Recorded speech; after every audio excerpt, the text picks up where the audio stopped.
En MCA Radio estamos convencidos que conversar hace bien. Y si lo hacemos de forma positiva, entonces es mucho mejor. A partir de ahora, Edgardo Fogel te invita a una amena y profunda charla. Esto es Conversando en Positivo. Un momento de luz para compartir experiencias de vida por MCA Radio.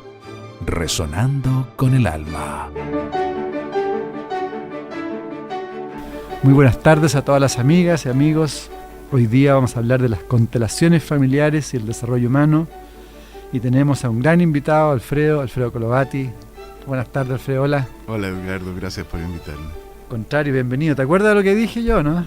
Algo del último programa, parece, ¿no? Claro, esta fue tu reflexión de una otra forma para superar las limitaciones y dificultades personales que tenemos. Sí, ese fue el final. Ese fue el final. Para hacer algo distinto, ¿qué te parece que tú te presentes a nuestras amigas y amigos auditores? Sabemos que eres psicólogo y eres ingeniero civil y partiste como ingeniero civil, pero ahora ya eres un terapeuta, eres especializado en lo que son las constelaciones familiares y bueno, trabajas con muchas personas. Sí, bueno, como dijiste, soy psicólogo y soy director del Círculo de Constelaciones Familiares de Chile, ¿no? Claro. Que es un lugar desde el cual formamos gente en constelaciones, desde el cual trabajamos con la gente que quiere ir a ver algo de sí mismo, ¿no? Y estoy abocado a este trabajo desde hace mucho tiempo y enamorado de él porque me he dado cuenta lo tanto que ayuda, ¿no? Entonces, ese es mi lugar de batalla, Edgardo. Ya definitivo, 100%. Sí, absoluto ya. Qué rico encontrar el lugar de uno, ¿no? Sí, a veces es un camino, ¿no? Sí. Es un tránsito, así como vine de la ingeniería hacia el desarrollo humano, ¿no? De alguna manera también es como el viaje de la historia de la cual vengo, ¿no? Que tengo padres que venían de Italia hacia el otro hemisferio, ¿no? De alguna manera yo también me cambié de hemisferio. Ah, lo relacionaste, ¿sí?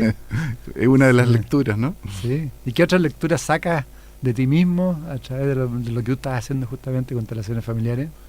La verdad que ha sido un camino, ¿no? No solo al servicio de otros, para ayudar a otros, sino que es un proceso de transformación de la propia vida, ¿no? Y uno va aprendiendo poquito a poquito, ¿no? De que es parte de algo más grande, ¿no? Y de que en la medida que también uno se va haciendo más pequeño, también es tomado por eso algo más grande que va dando otra profundidad y otro sentido diferente al que tenemos usualmente cuando creemos que manejamos nuestra propia vida, ¿no? Y tenemos la ilusión de ser los directores cuando somos llevados por corrientes que ni siquiera vemos, ¿no? Subterránea. Así es. ¿Y cómo te sacaste esas estructuras rígidas de la ingeniería para poder, en este caso, ser bien flexible, ¿no? Y intuitivo de alguna forma? Pero ¿sabes qué? Yo creo que todo va constituyendo una manera nueva. Entonces, uno es con todas las cosas que ha hecho en la vida. Y de verdad la ingeniería para mí también ha sido algo súper relevante porque es un enfoque más allá de lo técnico a aprender a jerarquizar la información y a distinguir lo sustantivo de lo irrelevante. Y eso también tú lo puedes aplicar a la ciencia humana y a cualquier otra búsqueda. Y eso es súper sustantivo para mí. O sea, tú de alguna forma las constelaciones familiares le das cierta rigurosidad, le das cierta estructura, ¿no? Es que tienen cierta estructura, pero es una estructura también flexible que se transforma constantemente, ¿no? Hay una manera de pararse y después una manera de caminar, ¿no? Y la manera de caminar, más que la estructura, te la va enseñando el camino, ¿no? Tú, Alfredo, estamos con Alfredo Colovati aquí iniciando, conversando en positivo. Dentro de tu historia de vida participaste 5 años en ceremonias de sanación en México, ¿no? Ah, wow, esto se transformó en algo personal. No, fue acá en Chile, pero era un hombre nativo, un sabio mexicano que venía por Latinoamérica y en ese tiempo yo lo ayudaba y organizaba cosas para él, ¿no?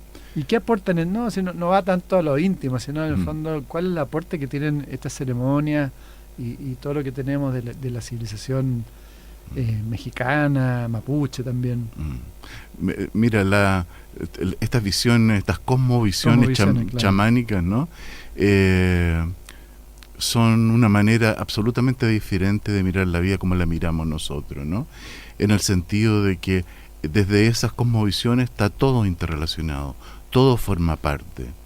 Entonces el ser humano es uno de los actores de ello, y cuando uno entra en poder moverse en ese ámbito de lo grande, es como tocado, bendecido por algo profundo que te cambia el lugar donde tú te sientes, ¿no? Como cambia la visión. Cambia la visión. Y de hecho en las constelaciones es una manera de mirar eso más grande. Es una manera de ir desde lo personal, lo particular, a darse cuenta que es solo una fantasía, porque en lo íntimo está tomado por un sistema, por una pertenencia a algo más grande. No solamente una familia, sino también una cultura, una sociedad, un mundo, ¿no?, al cual pertenecemos. Y todo lo que pase en eso más grande siempre también toca lo más particular, pequeño, ¿no? Claro. Ahora, ¿cómo relacionamos con la introducción que hicimos, que fue un mensaje tuyo? Cuando estamos situados en el rechazo, estamos situados en una tensión, una amargura en relación a la posibilidad de vivir. Y también tú planteas que hay que reconciliarse, digamos, con el origen, con nuestros padres y con todo nuestro origen hacia atrás. Quizás a partir de eso podrías explicar, digamos, lo que son las constelaciones familiares, cómo se trabajan. Claro, claro. Mira, las constelaciones familiares apuntan hacia la reconciliación, ¿eh? Y lo que se ve es que todos los seres humanos de alguna manera es como si estuviéramos tocados por una enfermedad de un trastorno del amor, ¿eh? Y el amor de pronto queda trastocado en algunos puntos, en algunos lugares, en algunas generaciones, y eso produce como un eco de algo que continúa dividido en las generaciones siguientes.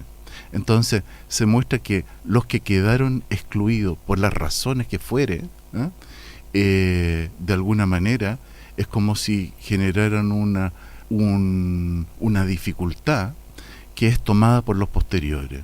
Es como si los posteriores tomaran ese dolor, eso que es difícil, para encarnarlo con sus propias vidas, ¿eh? Siempre relacionado con el amor. Exactamente. Es como donde se rompe el amor, genera un impacto, genera un traumatismo. Y ese traumatismo es como que se repite y se extiende de generación en generación, hasta que puede volver la conciliación, hasta que puede ser integrado lo que estaba excluido. Entonces, en eso que tú leías, mencionaba que de alguna manera sufrimos de estar enfermos de la palabra no, ¿eh? Y ese no es como un rechazo a lo que hemos recibido, a lo que no nos gusta, a lo que quisiéramos que fuera de otra manera. Entonces estamos peleando, por ejemplo, con nuestro padre, con nuestra madre, con nuestros abuelos, con la historia que nos tocó, porque no nos gusta, porque quisiéramos que hubiera sido un poco diferente. Entonces, en ese mismo rechazo es como quedáramos separados de la conexión con esa fuente que podría dar otra fuerza cuando se está unido en gratitud y en conciliación, ¿no? Entonces, se trata en las constelaciones familiares de poder entender desde otra perspectiva. Se trata de poder, lo que yo digo muchas veces, levantar la vista del ombligo para poder ver al otro, y ver que el otro también dio todo lo que pudo dar en la vida desde el lugar en que quedó situado.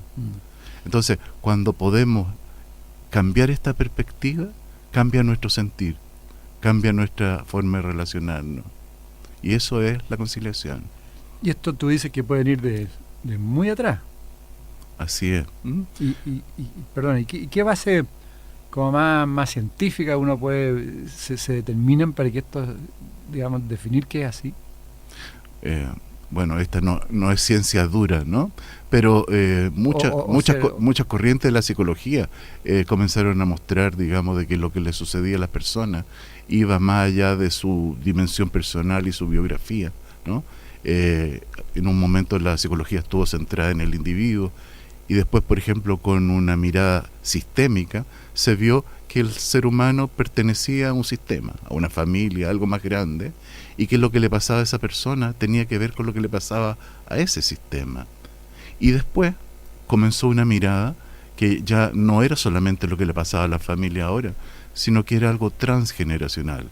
Es decir, se repiten historias, o están vinculadas a la historia con lo que le pasó a los abuelos, con lo que le pasó a los bisabuelos.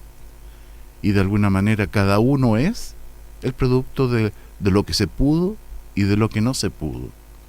¿Y eso se va transmitiendo cómo? ¿A través de los genes? ¿O cómo se va transmitiendo eso? Se transmite en el inconsciente colectivo de la familia, se transmite en la intimidad de un contacto, en la manera como una madre abraza a un hijo, la intimidad que se permite en esa expresión. Eso delata cómo ella se relaciona con la vida, cómo se relaciona con el amor, cómo se relaciona con su propia madre, con su propio padre. Entonces se transmite sin palabras, es todo inconsciente, ¿no? Pero porque, por ejemplo, lo que tú dices, es decir, yo podría de repente tener algo guardado de mi bisabuelo, ¿o no? Sí, pero no es que tenga algo guardado, No. así como que fuera un castigo, ¿no? Es como a veces estamos unidos a lo que le pasó a otro como una manera de un intento de resolver algo, ¿no? Yeah. Es como si hubiéramos quedado unidos a su tristeza, a lo que para él no fue posible. Es como una manera de incluir desde el alma o desde un inconsciente, llámalo como quiera, ¿no? Entonces se ve que lo que le pasa sustantivamente a las personas con las cosas importantes en la vida, más que tener que ver con lo personal, tiene que ver con la historia que no lograron resolverse.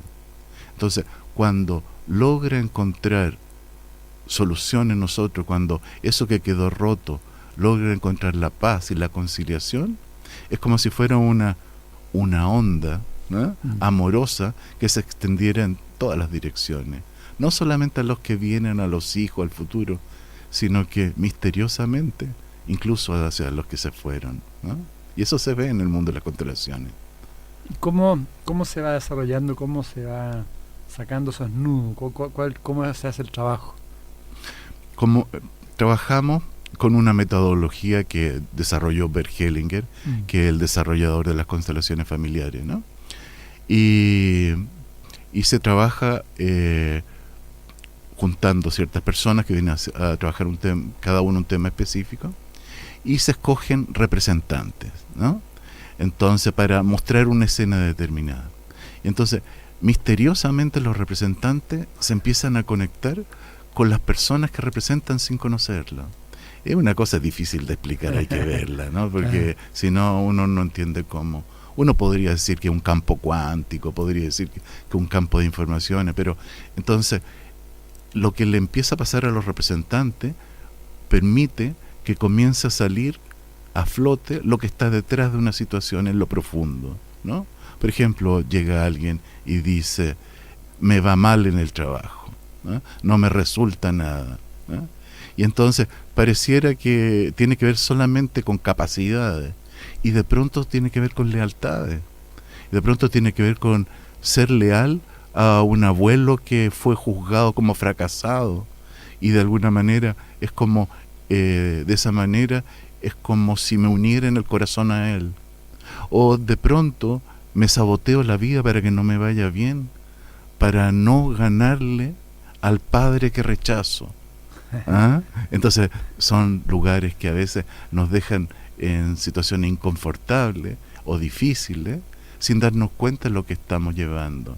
Entonces, cuando eso puede comenzar a aparecer, se abre la posibilidad de que algo se concilie y se resuelva reuniendo el amor, ¿no? Reuniendo la relación que estaban cortada. Y cuando sucede eso, se ve que la vida se transforma. Yo he visto cosas maravillosas, milagrosas. Alfredo, estamos con Alfredo Colovati aquí en Conversando Positivo. Para las personas que nos están escuchando, las amigas y amigos auditorios, quizás para iniciar uno debería empezar a comprender entonces que los padres hicieron lo mejor posible y que hay que amarlos nomás, ¿no? ¿Esa es la primera tarea? Esa es la primera tarea, conciliarse con el origen, ¿no? Porque el que está peleado con el origen anda peleado en todos lados, ¿eh? En realidad estamos adheridos a las cosas que rechazamos, ¿no?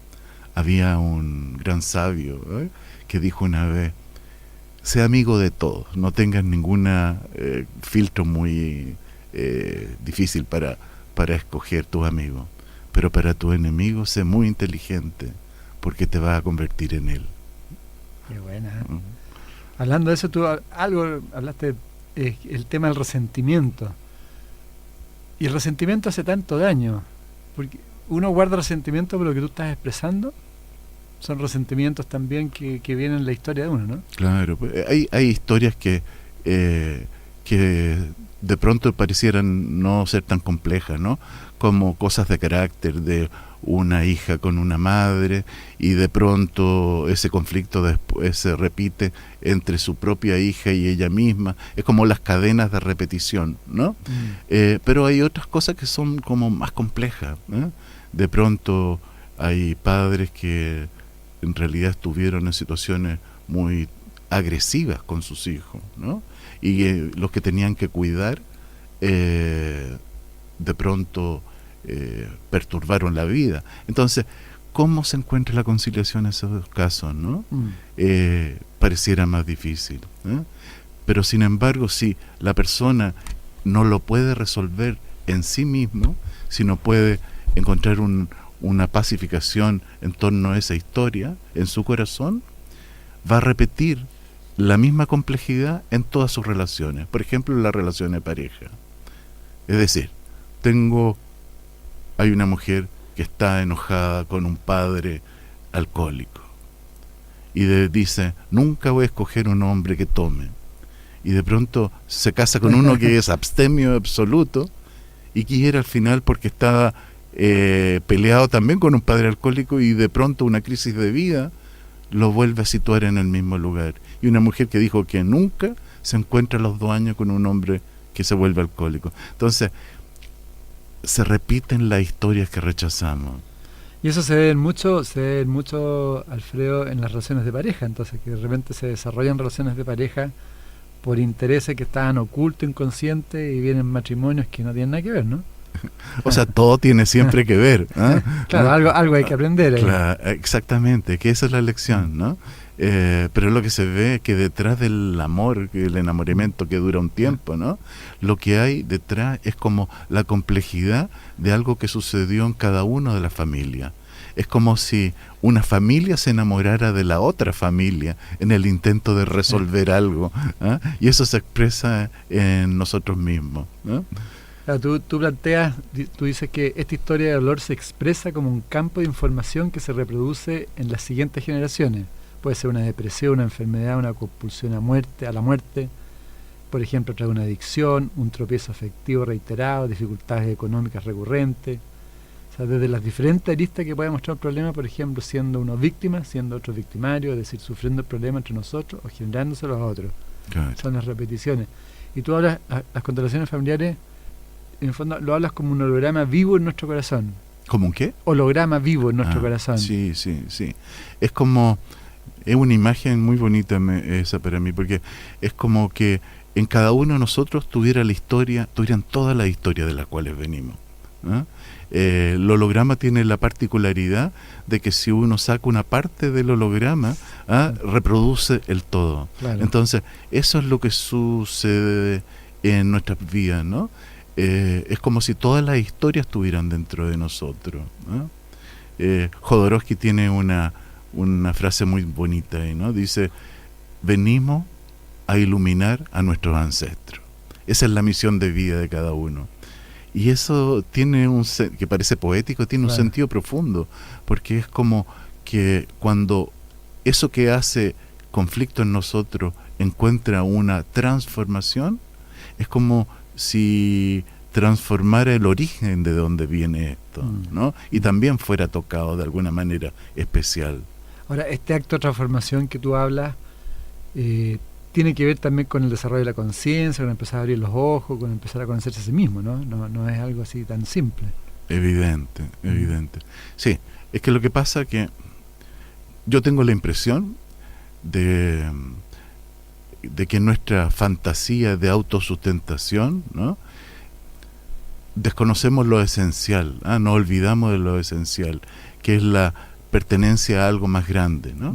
Entonces, cuando podemos de alguna manera salir de esa imagen personal infantil, ¿no? De que la vida es la que nos debe, de que está en deuda con nosotros, claro, digamos, cuando podemos en realidad mirar nuestra pertenencia y podemos mirar lo que hemos recibido, comienza otra manera de relacionarse, comienza una forma de crecer, ¿eh? Una forma de integrarse a algo más grande. Tienes toda razón.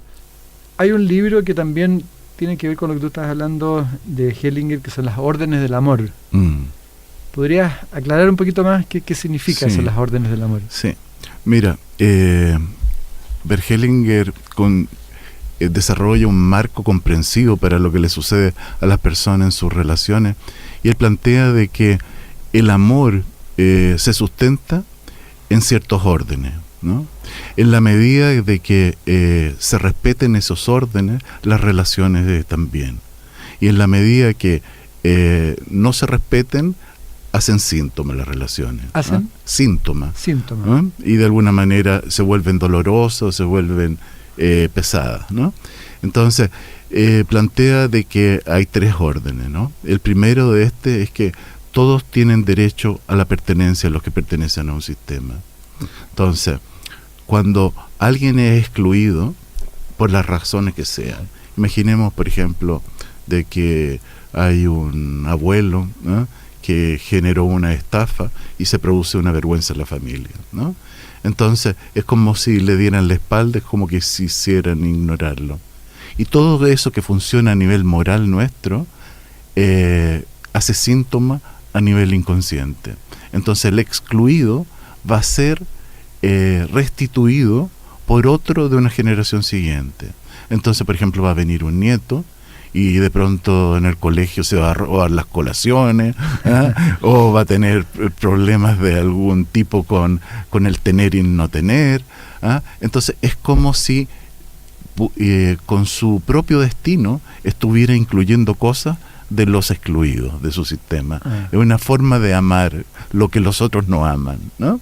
Pero el tema complejo es que con eso queda tomada la vida de una persona, ¿no? Claro, claro. Es como un amor ciego, como aman los niños. Los niños son capaces de dar la vida por sus padres, por sus anteriores, sin saber lo que hacen, ¿no? Es como con la fantasía omnipotente de que con ese amor pueden salvar a alguien. Y finalmente no resuelve nada, pero sí queda la vida tomada. Entonces, cuando se puede traer a la conciencia esto, puede la persona volver a tomar un camino propio, ¿no? Que no sea una implicancia de llevar un peso de algo que quedó irresoluto con anterioridad. De alguna forma debería conocer estas órdenes del amor. Claro, más que conocerlo, vivirlo. Vivirlo, ¿no? Sí, todo esto hay que vivirlo, ¿no? Sí, claro. Ese es el primer orden del amor. Hay otros órdenes, por ejemplo, que los que llegan antes a un sistema tienen jerarquía sobre los que vienen después, ¿no? Entonces, por ejemplo, un hijo viene después de los padres, pero hay veces que los hijos se sienten más importantes que los padres, ¿no? Entonces, o a veces, suponte, para una mujer murió tempranamente su madre y quedó siempre necesitando, y tiene una hija y que se pone como el reemplazo de la madre que no tuvo. Y eso altera todo el sistema, altera todos los órdenes. Y altera a la hija también. Y la hija que se pone como salvadora termina furiosa, enojada y anda por la vida con un peso que no le corresponde también, ¿no? Entonces, que cada cual esté en su propio lugar es lo que le da fuerza, ¿no? Ese es el segundo orden, ¿no? Y hay un tercer orden que habla del equilibrio entre el dar y el recibir. Es decir, las relaciones se sostienen bien en la medida que son equilibradas. La única excepción es entre padre e hijo, porque los padres siempre están dando y los hijos reciben, pero a su vez después dan a su propio hijo a la vida. Claro. Entonces, lo que requieren las relaciones es que haya un equilibrio. Pero hay veces que son absolutamente desequilibradas, ¿no? Eso pasa mucho en las relaciones de pareja. Por ejemplo, o la mujer la que da mucho y... Exactamente. Claro. Y entonces, el que da mucho se siente inocente y bueno. Claro. Pero, y el otro se siente culpable. Y entonces, de pronto alguien lo traicionan y dice, pero ¿cómo? Si yo le di tanto, Claro. fui tan amable, fui tan bueno, ¿ah? Pero no se percata de qué manera infantiliza ese otro que está en el recibir solamente, ¿no? Entonces, a veces la única manera de salir de una situación desbalanceada es rompiendo la relación de manera agresiva. Entonces, eso muestra que la única manera que sostienen las relaciones de una manera armónica ahí es cuando todos dan y todos reciben. Y eso, ¿qué tiene de hermoso? Que nos vuelve iguales. Y cuando todos nos sentimos iguales, las personas tienen dignidad. Y con dignidad todo se puede sostener. Alfredo, estamos con Alfredo Colobati aquí en Conversando Positivo. ¿Qué pasa, Alfredo, en los casos de chicos que son educados por abuelos, no por los padres, o a veces por el padre solamente, por la madre solamente? ¿Qué va pasando en esas situaciones? Los padres son insustituibles, ¿no? O sea, a veces, gracias a Dios, cuando no están, hay una red de apoyo que ayuda a sostener. Y tener una red de apoyo siempre es mejor que no tener, evidentemente, ¿no?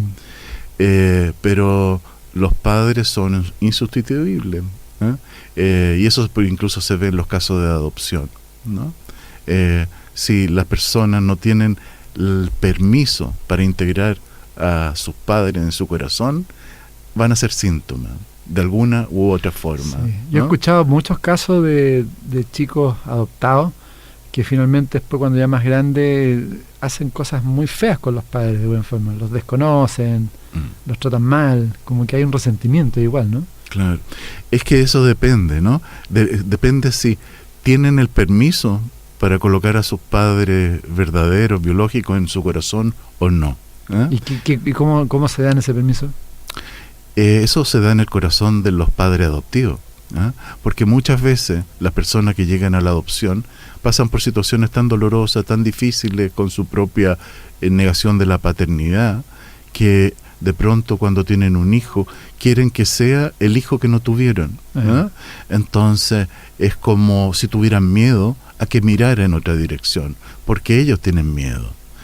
Entonces, en este retener, el otro se violenta, sin saberlo, y en esa violencia es un intento de mirar hacia donde está negado, ¿no? Claro, interesante, tienes toda razón. Y, por ejemplo, las violaciones, todo eso también deben generar un montón de problemas posteriores, ¿no? Son temas tan complejos, ¿no? Temas tan complejos porque es un acto de violencia tan tremendo, ¿no? Y sin embargo, el otro día estaba en la consulta trabajando con una hermosa persona, una mujer que era producto de un caso de violación, ¿no? Y uno la miraba a los ojos y yo pensaba, si no hubiera sido porque su madre vivió algo tan tremendo, ella nunca hubiera vivido, ¿no? Y de pronto la vida aparece como un regalo en condiciones tremendamente complejas, ¿no? A veces la vida se abre camino más allá de lo que nosotros consideramos bueno o malo, ¿no? Claro. ¿Y en qué rango de edad uno puede empezar a trabajar estos conflictos y empezar a trabajar el tema de las constelaciones? Yo trabajo con adolescentes para arriba, digamos, ¿no?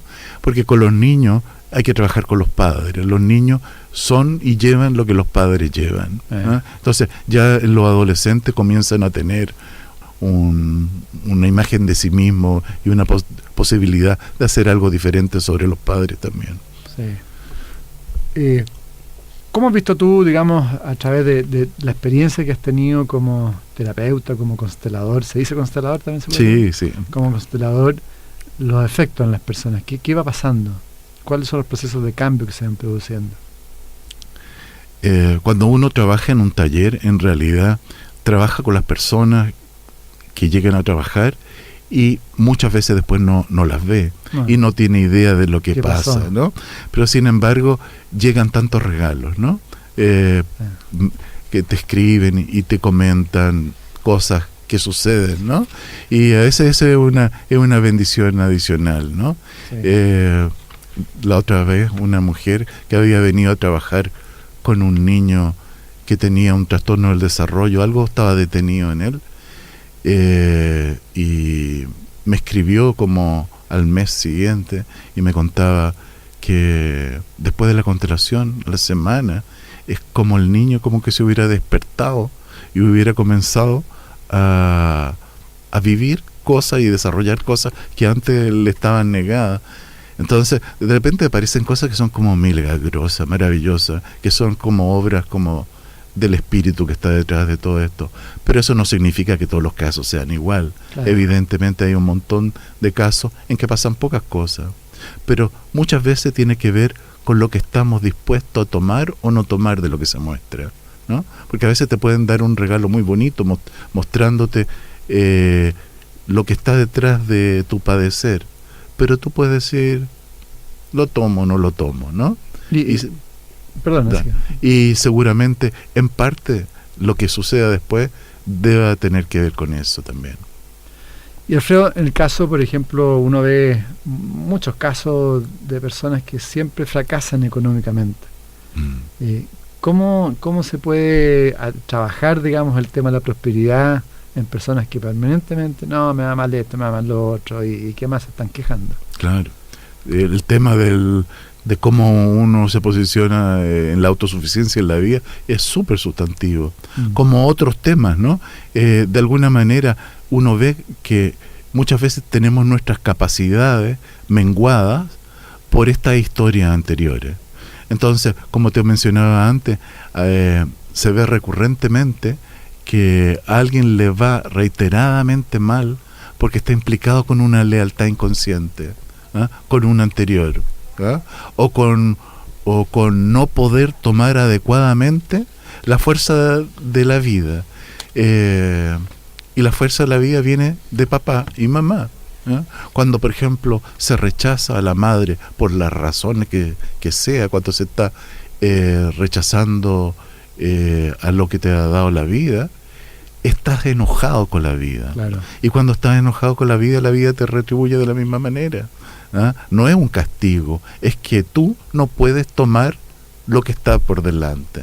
Entonces, tomar lo que está es un aprendizaje, y para eso se requiere humildad, se requiere corazón, se requiere ver al otro, ¿no? ¿Y qué recomendaciones prácticas fuera de que estás transmitiendo ahora ya para las personas, o mujeres, hombres que hoy día están con problemas económicos permanentes?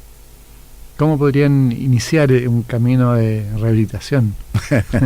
Yo no digo que todos los casos de dificultad económica tengan que ver con esto, ¿no? De acuerdo, pero claro. Se ve recurrentemente que la dificultad con el autosustentación es una dificultad con el tomar, ¿eh? Con el tomar de la vida, y eso siempre está en relación con el padre y la madre. Entonces, mientras no hayamos resuelto nuestro lugar con nuestro origen, va a ser dificultoso el tomar de la vida, ¿no? Y la retribución va en la misma medida. Ahí está el concepto de aceptación también, ¿no? O sea, uno tiene que empezar a aceptar también un poco la vida, las cosas que le han sucedido, y empezar a tener una visión nueva. Es cierto, pero a veces el tema, la palabra aceptación tiene la connotación casi de resignación, ¿eh? Entonces, acepto esto porque si no, ¿eh? Y no se trata de eso. La aceptación de la cual hablamos es una aceptación que tiene que ver con el corazón, que tiene que ver con darse cuenta de lo que uno ha recibido, ¿no? Porque a veces tenemos una imagen distorsionada de nuestra historia, tenemos una imagen distorsionada de nuestros padres. Bert Hellinger dice que a veces nos construimos una imagen de nuestros padres con 2 o 3 fotografías. ¿A qué se refiere con eso? Que son imágenes biográficas, ¿no?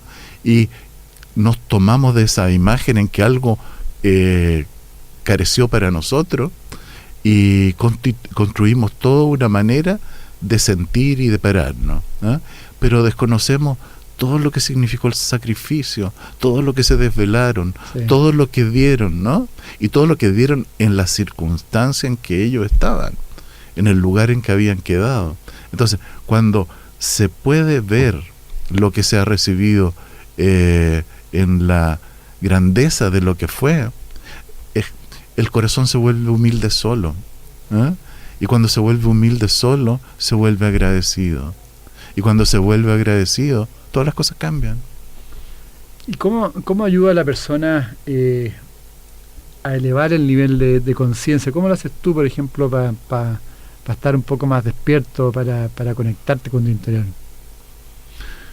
Yo no sé si estoy más despierto, pero uno está presente ahí. Pero hay un trabajo tuyo, tú has hecho un trabajo contigo en términos espirituales, por ponerle el nombre, digamos. Sí. Mira, yo creo que para mí lo que hace sentido es tocar, sensibilizarse, ver algo más grande que uno. Por ejemplo, cuando uno trabaja en las constelaciones, de pronto se ve una sincronía extraordinaria en las cosas que suceden. Se ve que tú escoges, por ejemplo, un representante cualquiera para representar a otro, y se te acerca después y te dice, mira, lo que yo representé para esa persona es lo mismo que me pasa en mi propia vida, exactamente, ¿no? Entonces, esas cosas no son casualidades, Entonces, uno comienza a darse cuenta de que hay algo misterioso que une de manera invisible las situaciones con un sentido y una posibilidad de aprendizaje detrás.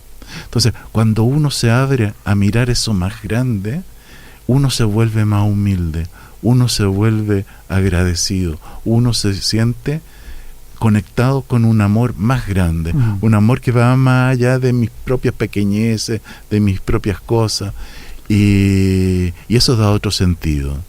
Y al ver esta incógnita, así entre paréntesis, de cómo se van generando las relaciones, ¿no te da para visualizar de que existe algo más que nosotros mismos? Eso es lo que se presenta permanentemente, ¿no?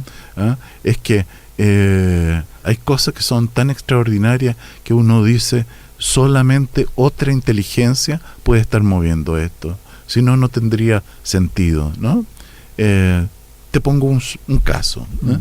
Cuando yo me estaba formando como constelador, me escogen para representar en una escena, me ponen delante para un consultante, y algo ve el constelador, le va a preguntar al consultante, y me pone un hombre adelante y me dice, tu tío desapareció en el frente ruso. Y yo me quedé perplejo sin entender de qué, si estaba hablando de mí, estaba hablando del otro, porque yo me llamo Alfredo en homenaje a un hermano de mi papá desaparecido en la guerra en frente ruso. Entonces yo me olvidé que estaba trabajando para alguien, me encontré con alguien súper sustantivo en mi vida, así, yo sin saberlo desde siempre. Entonces, cuando pude resolver eso, pude comenzar a quedarme en la vida, porque antes tenía siempre un impulso de partir de todos lados, y era en la búsqueda de esto que estaba perdido en mi sistema familiar. Entonces, ¿por qué pasan estas cosas? ¿Por qué a alguien lo escogen para representar algo que de pronto tiene que ver con él? Solo porque hay una bondad que está detrás y que mueve los hilos donde todos estamos unidos trabajando para todos. Y ante eso más grande, a uno solamente le da una humildad abrumadora, ¿no? Y una parte de uno comienza a inclinarse. Y cuando eso pasa, viene una sensación como de una fuerza interior de gratitud y de bendición, ¿no? Es como que la vida toma otro sentido, otra profundidad, otra dirección. Claro, y te da la sensación también de que la cosa no termina en esta vida tampoco. Así es, ¿no? Así es. Y de alguna manera se hace evidente a través de toda esta historia de que todos estamos unidos, ¿no? ¿Y tú has llegado a la conclusión también que de alguna otra forma uno elige a los padres? ¿De todo lo que has visto? Yo no sé eso, ¿no? Me parece unas conclusiones muy grandes para mí, ¿eh? Yo lo que veo es que en el lugar en que uno está es la perfecta elección de lo que uno tiene que aprender, ¿ah? Y a veces nos quejamos, sufrimos, lo encontramos difícil, pero justamente ahí está el potencial, ¿no? Sí. Está el potencial de que algo se haga más grande. Hay personas que a veces le pasan pocas cosas en la vida, Sí. ¿ah? Y a veces es como estar de vacaciones en la vida, ¿no? Sí, sí. Pero también a veces el aprendizaje también es poquito, y hay personas que les tocan historias realmente dramáticas, entonces tienen la potencialidad de sufrirlo siempre y andar en la vida quejumbrosamente siempre, o transformar eso que les pasó en un acto de belleza. Y cuando las personas logran hacer eso, es una bendición para muchos, ¿no? Bueno, eso, algo sé de astrología, y en la astrología se ve eso. O sea, hay cartas natales donde tú ves que hay personas que van a tener vidas relativamente planas, tranquilas, que quizás decidieron pasar una vida piola. En cambio, veo otras personas que le van a aparecer miles de problemas, limitaciones en distintas áreas de la vida, pero finalmente, tal como tú dices, si uno logra superar todas esas vallas, ese ser humano creció mucho más que el otro que pasó plano, digamos. ¿Ves? La astrología y las constelaciones están unidas. Están súper unidas, yo creo. O sea, ahí te aparece todo. Todo. ¿Qué es la sintergética? ¿Podrías explicarnos un poco? Tienen que invitar a Claudio Méndez, claro, Jorge Carvajal, aquí. Ellos sí, son los que... ¿no? Sí, claro. Ellos son los maestros. Sí, pues. Pero parece que funciona en forma increíble, ¿no? Sí, es maravilloso porque es una mirada de lo integral, de lo ¿no? humano desde todas las dimensiones, Claro. ¿no? O sea, tú has aportado bajo tu visión a los pacientes cuando los atienden con la sintergética. No, que yo no trabajo con sintergética, solamente estudié, ¿no? Pero estoy dedicado al área de la psicología, ¿no? Perfecto.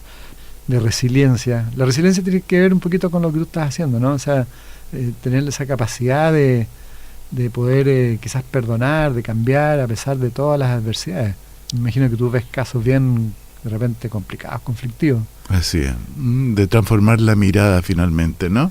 Es como, en vez de quedarse en ese lugar del dolor, situarse en un lugar que permita que lo que pasó sea útil para la vida, ¿no?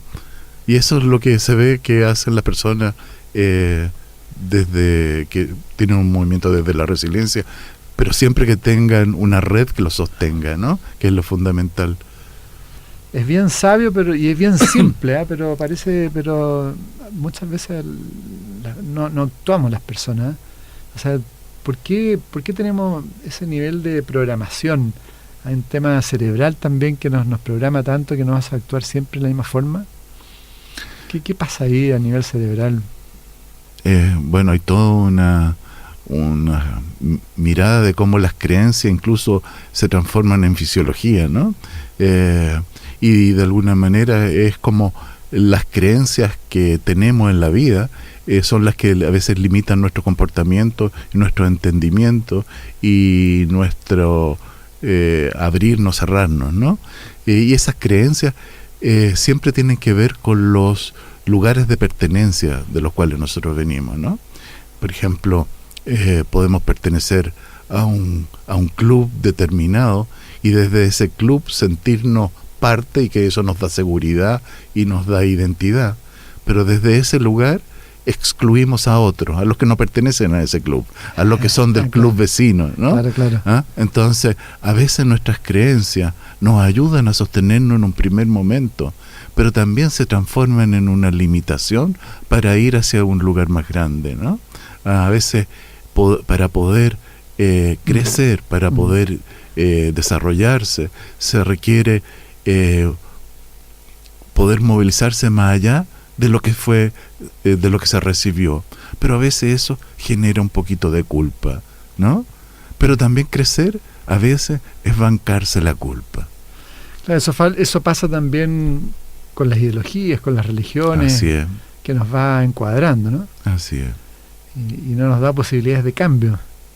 Se nos vuelven nuestras identidades, ¿no? Y entonces a veces somos prisioneros de esas identidades que hemos construido a través del pensamiento, de las creencias, de la ideología. Entonces por eso es una gran posibilidad tener la lucidez para percibirlo, ¿no? Sí, claro. Sin percibirlo no hay posibilidades de salir, es solo la reproducción de lo mismo. ¿Y qué, bajo ese punto de vista, qué le puedes transmitir a las amigas, amigos que nos están escuchando?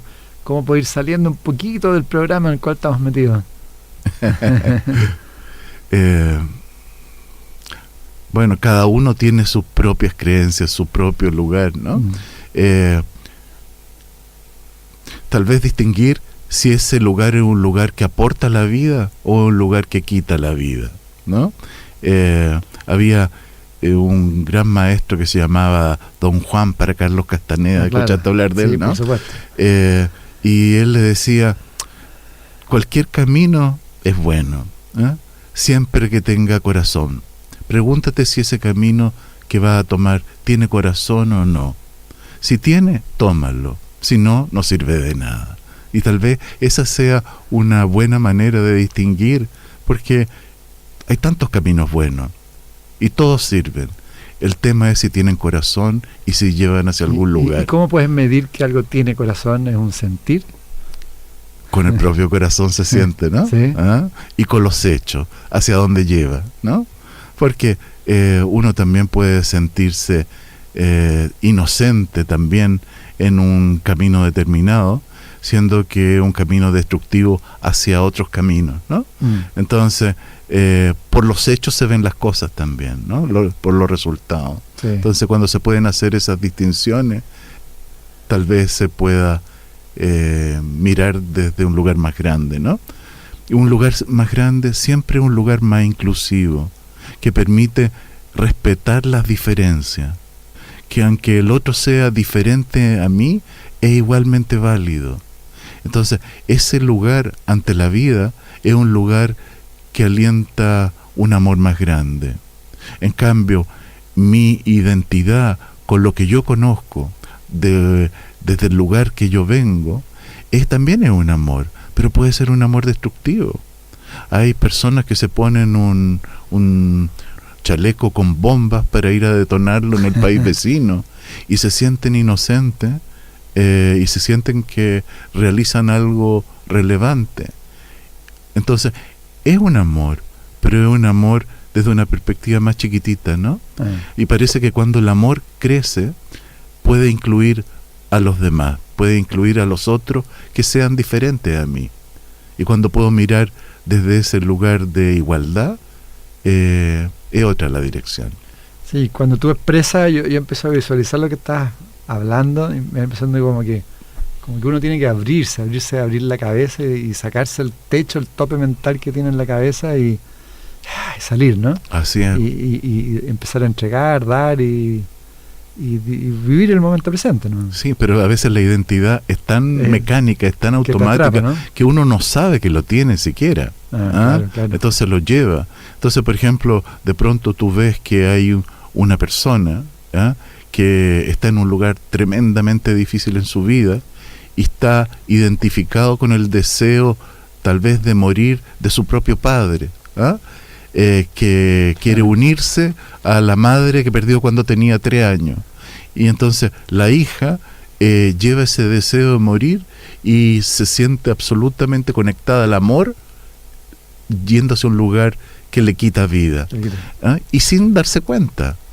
Entonces pareciera que de alguna manera se requiere una lucidez para poder distinguir qué es propio y qué no es propio. Muy importante lo que tú planteas. Y Alfredo, si quieres terminas tú de acuerdo un poco a lo que estás planteando al final, que me parece tan importante y profundo, digamos, el poder abrir los ojos y darse cuenta que a veces estamos atrapados y que se nos pasa el tiempo. Dale un regalo a todas nuestras amigas, amigos de Tore.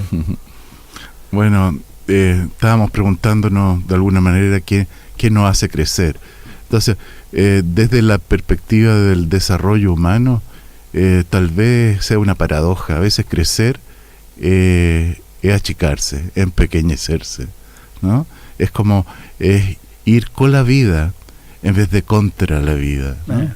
Entonces, a veces eso implica la renuncia a ciertas expectativas, a ciertas creencias, para poder ser llevado por otra cosa más grande en una dirección de algo que tal vez nunca hubiéramos imaginado. Pero para que suceda eso, algo tiene que renunciar, pero eso que llamamos yo dentro de nosotros se resiste, ¿no? No quiere morir, no quiere disolverse, Claro. no quiere perderse, se refugia en los castillos de seguridad que construye. ¿Por qué? Porque eso que llamamos yo no conoce la fuerza y el sentido del nosotros, ¿eh? De esa fuerza colectiva, esa fuerza colectiva que nos lleva hacia la vida, hacia a la vida como camino. Y de alguna manera es un cambio de ir de lo personal a lo grande. Es como moverse del amor pequeño al amor grande. Y ese es un movimiento de transformarse en un adulto, dejar de ser un niño. Muchísimas gracias, Alfredo, gracias por estar con nosotros. Muchas gracias a todas las amigas, amigos auditores. Espero que les haya gustado el estar aquí con Alfredo Colovati y aprender de transformaciones y de lo que es constelaciones familiares. Hasta una próxima oportunidad y que estén muy, muy bien. En MCA Radio estamos convencidos que conversar hace bien. Y si lo hacemos de forma positiva, entonces es mucho mejor. Edgardo Fogel te acompañó en una amena y profunda charla. Esto fue Conversando en Positivo, un momento de luz para compartir experiencias de vida por MCA Radio, resonando con el alma.